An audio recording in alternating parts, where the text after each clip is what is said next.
Good afternoon, all. This is Dolores from Getting Gigs, and today I'd like to talk to you about the work from home opportunity called LiveOps. This is a work from home call center opportunity where you would either do, like right where it says here, is you would do either retail support, support, healthcare, patient support, inbound sales, insurance sales, or customer service for the company. But you would be an independent contractor, and as such, they would probably have you pay for a background check, which is a standard when it comes to a lot of these call centers. But in terms of whether or not the company's legit, everything I reviewed online shows that they are a legitimate company. So I want to show you more about it. So that way, if you're interested, you can sign up. Now, this is one that I did not apply for as a call center. And the only reason that I didn't is because it's not available in all the states in the United States. And the state that I go back and forth to does is not one of the ones listed, so that's why I didn't apply for it. But before I chose not to apply for it because of that reason, I did do a lot of research online, like I searched on Reddit, I searched on other places just to make sure that they were legit, and all signs show that they are a legitimate company to work for. So in order to apply, I'll put the link below of the company's website so you can get it, and so that way you can click on it and just go straight to their website. So then once you go to the website, they'll give you an opportunity to there's an apply now button here, here, and then they tell you what to expect. Like they have a lot of information about the company and why you'd want to work there. Because it's like a lot of work life balance. It's kind of like, you set your kind of your own hours within limits. Because a lot of these companies, like, yeah, you can set your own hours, but if they're only open, like say the company that you're contracting for is only open from 9 to 5 or 9 to 8 or whatever the hours are, you have to work within those hours. So, I mean, it's still flexible. You can choose the days that you want to work and you work the flexibility of those hours, but um, it's flexible with limits.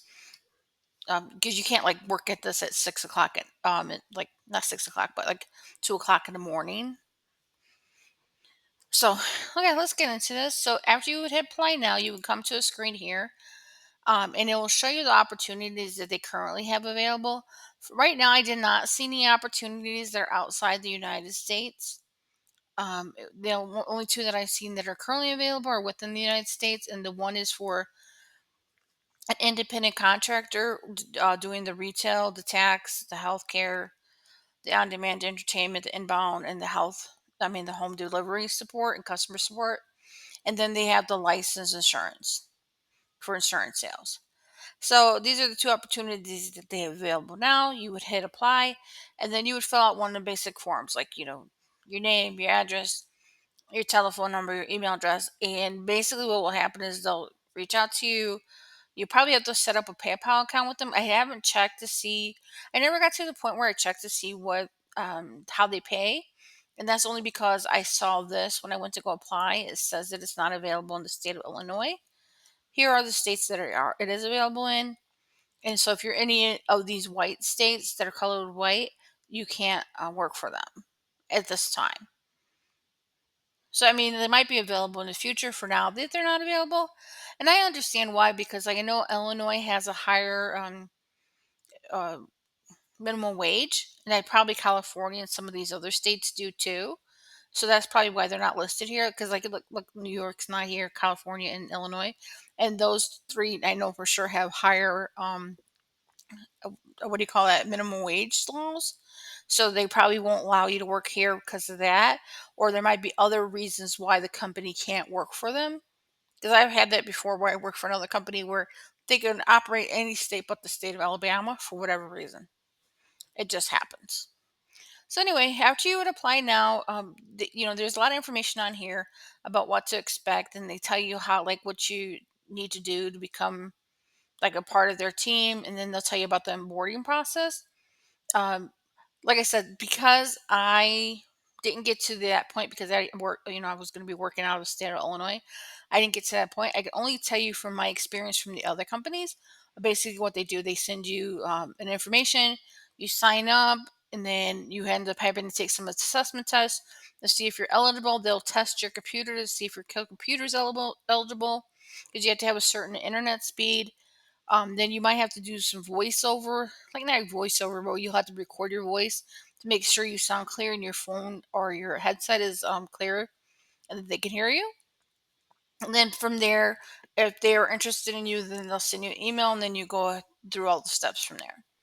But anyways, just wanted to show you this one because I think it is a good opportunity. I mean, they are a lot like the other companies that I've applied for. They're like, like a Rise, Rev. I applied for Rev, and then I applied for um, Next Rep. I applied for a few of them. They seem a lot like them, and it's like one of the ones that I probably would have tried if they had it in the state of Illinois, and if I needed to, I wanted to still just do this type of kind of work. I kind of want to get away from the phone call thing, just because it's okay to record yourself for a couple hours or a few minutes, but doing it all day is not my thing.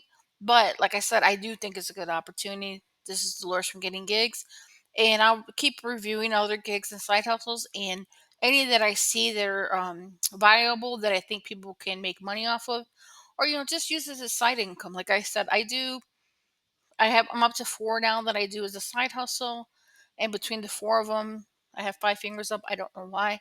Between the four of them, I'm able to pay my bills each month.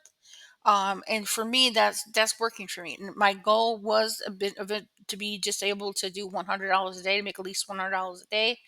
Now I'm trying to shoot for the goal of $200 or $300 a day, so that way not only can I afford my bills, I can afford to do other stuff too. But it's a gradual thing. You have to learn your balance. So what I try to do is have as many side hustles as possible, but not spread myself too thin. Just have enough hustles available, so that way if one doesn't have work that day, you move to the next. If that one doesn't have work, you move to the next, so forth, so on. And you do a little work for each of them each week, just so that way they keep you on board. And like I do is I prioritize, do the one that pays the most first at the beginning of the day, the one who pays the second highest the second part of the day, third, and the fourth. Just keep them all a little active. Just you know make sure that you have them active, so that way if you need to make money from them, like if one falls through for that day, you have the other one to fall back on. Anyway, this is Dolores from Getting Gigs. When I find another side hustle that I want to share with you that I think is a good option for people, because I don't want to share anything that I wouldn't do myself, so I won't share anything like that with you that I don't think is a good side hustle. Till next time, have a good night.